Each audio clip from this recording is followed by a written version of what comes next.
Okay. Hey, what is up guys? I'm KBHD here, and this is not the first iPhone 5S review, and it probably won't be the last, but sometimes when you use the device for a while, longer than the typical review period for tech reviewers, you get a little bit of a better sense of what you like the device for and what you don't like it for, and just a little tidbits and quirks about it, and overall a general idea of how well you like to use it. And that's exactly what this video is about. This is an iPhone 5S review from the perspective of a person who uses a lot of Google services. I've done videos about iOS before. This is my first iPhone review. Believe it or not, this took me like 7 iPhones to actually do a review of it. But without any further ado, let's get right on into this. So this is the iPhone 5S in space gray. It comes in 3 colors, but this is the one I personally thought was my favorite. It's just as familiar as the rest of the iPhones out there. It's running iOS 7, it has that familiar array of icons like every other iPhone, and it's just as small. In fact, let me start by saying that yes, I'm aware that the iPhone looks very small in my hands, and that's because it is small in my hands. The Samsung Galaxy Note 3 is a phone I've carried for a while now, and it feels pretty natural for me to hold, but it's a bigger than average phone for most people, and it has a 5.7-inch display. But to me, it doesn't feel all that extreme. But a smaller, more common option that you'll probably see more frequently is the Samsung Galaxy S4. This is a pretty popular phone, and it has a 5-inch display. And it has that same general look to it as the Galaxy Note 3, but it takes up less space and involves reaching to the corners of it less. But even smaller than that is the Moto X. This is one of my favorite devices right now, and it's very compact. It stuffs a 4.7-inch display into a body that's not that much bigger than the iPhone, so I can grip the whole thing. But even this phone starts to look big when you compare it to the iPhone 5S. This phone has a 4-inch display, so it's easily the smallest of the displays on any flagship by any company right now, but it's also one of the most compact mobile devices, period, which is something that Apple's really proud of in this phone. And I don't blame them. The device is really light, really easy to hold, and people can reach all 4 corners of the display with one hand, although I think people could do that on a 4.5-inch display too. But this is also one of the most fragile feeling phones out there. It's not actually fragile. It's really extremely well built. It's made out of premium materials like the HTC One. It's got metal in there. It's very tightly put together. There's no creaking or any twisting or anything like that. But the lack of any curves, plus the glass on the back, like the Nexus 4, make it feel like I better not drop this device. Like if I dropped it from a few inches up, it feels like it's very delicate and vulnerable to scratches, like I should be putting a case on it or something. Now there are a couple of things about the battery in this device. It's, like we said, a 1,570 milliamp hour battery, and that measurement is pretty small. In fact, this entire iPhone is about the same size as the Galaxy Note 3 battery, which is over 3,000 milliamp hours. So with this having half the battery size as a Note 3 has its pros and has its cons. One of the important pros is that it charges very quickly. I'd like to say it charges lightning fast.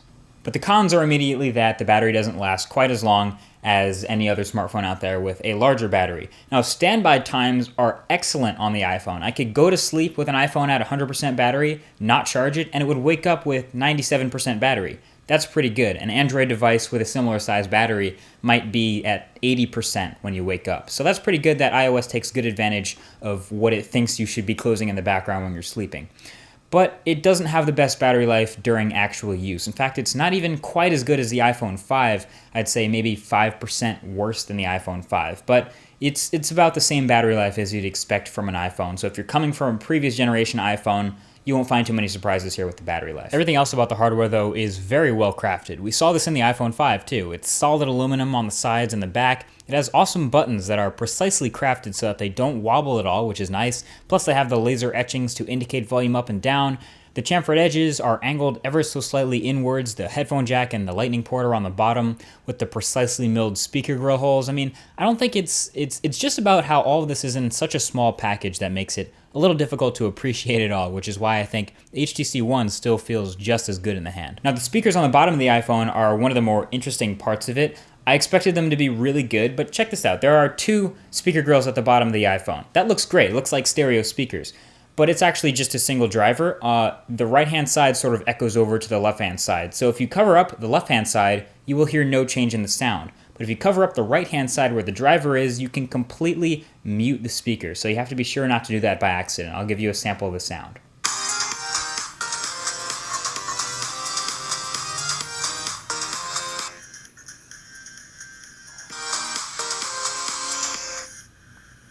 It's completely muted.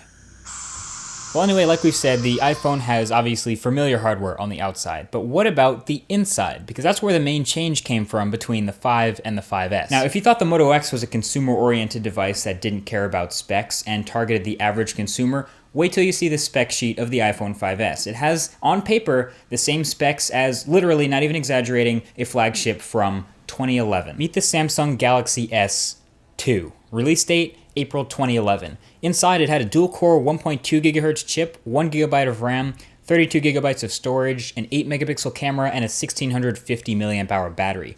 Now meet the iPhone 5S. Release date, a couple weeks ago. It has a dual-core 1.3 GHz chip, 1 GB of RAM, 32 GB of storage, an 8-megapixel camera, and a 1570 mAh battery. So this is where Apple does its absolute best to make sure specs don't matter nearly as much as they used to. They control the entire experience from the hardware to the software, and there's a lot of optimization going on, and in the end, performance throughout iOS 7 is pretty snappy. It performs on par with just about every other flagship today that has an 8-core chip and double the RAM and 20-megapixel cameras. And iOS, as we know, never really required all that much resources to run smoothly and multitask well and not eat through battery life like a hungry wolf through steak, so it's not really a surprise that the iPhone 5S is quite fast, especially when compared to older iPhones. But how is iOS 7? Well, for me, I actually like the look of iOS 7, at least a lot of it, but its functionality is still exactly the same as iOS 6. It's essentially a layer of gloss over the top, a visual overhaul, if you will. The motto here is you'll probably like it or learn to like it, but if you don't, too bad. Because you just can't change things. You still can't customize a lot of the things that I'm used to being able to customize out of the box on something like an Android phone.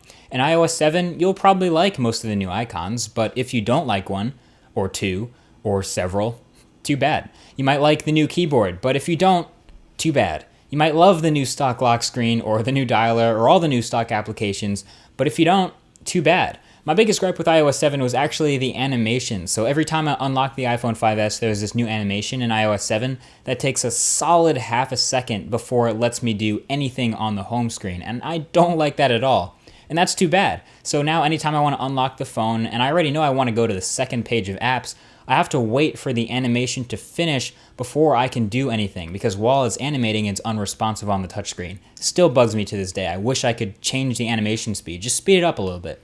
There's also a lot of weird little bits of fragmentation, like with the keyboard, for example, where if the app you're using isn't updated for iOS 7, it doesn't get to use Apple's new keyboard. It'll use the old iOS 7 looking keyboard, which creates a bit of visual inconsistency, and that will, I guess, be a bit of a mess until app developers get on the case and update their apps for the new OS. But overall, yeah, I like the look of a lot of iOS 7. I think it's quite nice in a lot of areas that aren't the icons on the home screen, but the functionality I still have problems with, and those still remain, and that's too bad. Now, outside of this, of course, iOS is still a great choice for a lot of people, and that obviously won't change. I mean, 10 million people bought this phone the first weekend it was available, so it's clear that people love it and want it. As a Google service user with stuff, like Gmail, Google Drive, Google Calendar, Tasks, etc., you can get most of the core stuff you need and get away with it from the App Store, so the situation is really not that bad at all.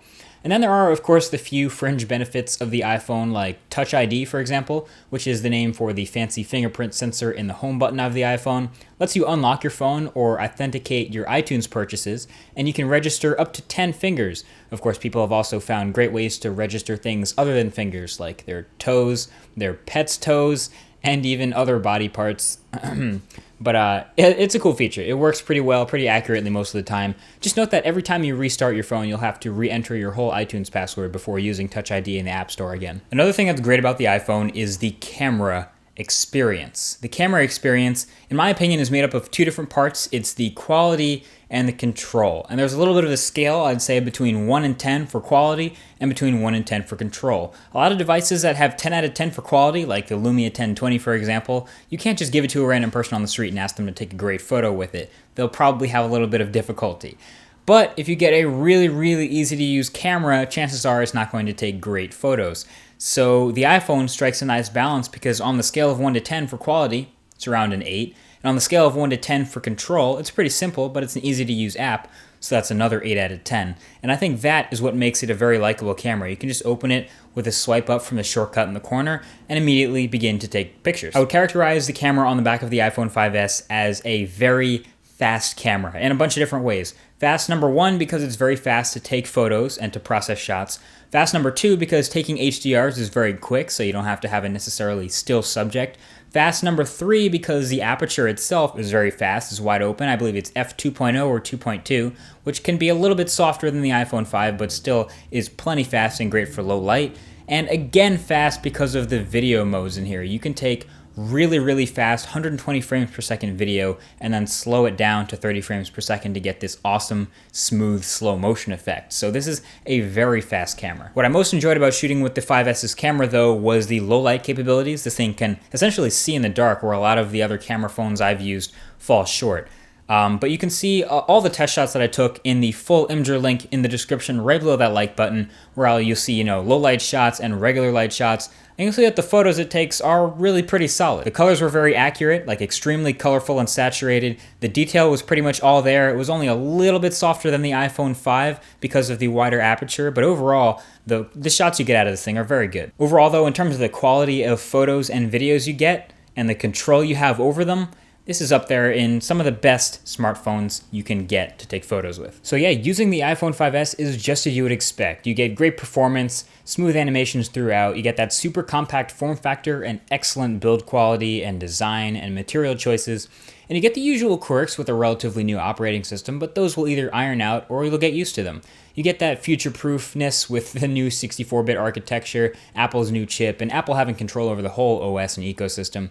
And you have a very reliable device that almost always works exactly as you'd expect it to. Even if you don't like the way it does something, you can be confident that it'll do it that way every single time until you get used to it. It's a very familiar device for a lot of people, and probably isn't worth rushing to upgrade to if you're coming from an iPhone 5, but for many other older iPhone, it's a great choice for all it's worth. So at the end of the day, there are some things that I really like about the iPhone, and some things that I really don't like, obviously, about the iPhone, that a lot of other people will probably agree with. The display is one of the most polarizing things to me. I love the quality of the display, I just wish it was bigger. And there are a lot of things that I like about the build. It's a beautifully crafted device. It's just a little bit too small and feels a little bit fragile, even though it is, in fact, really sturdy, no creaking or bending at all. So there are some polarizing things about it. At the end of the day, though, I'm not a big iOS user. If you want to see a full dedicated iOS review or sort of a video on just me and iOS, feel free to leave a comment below or a thumbs up if you want to see something like that. But either way, this has been it. This is the iPhone 5S in space gray. Thank you for watching the review, and I'll talk to you guys in the next video. Peace.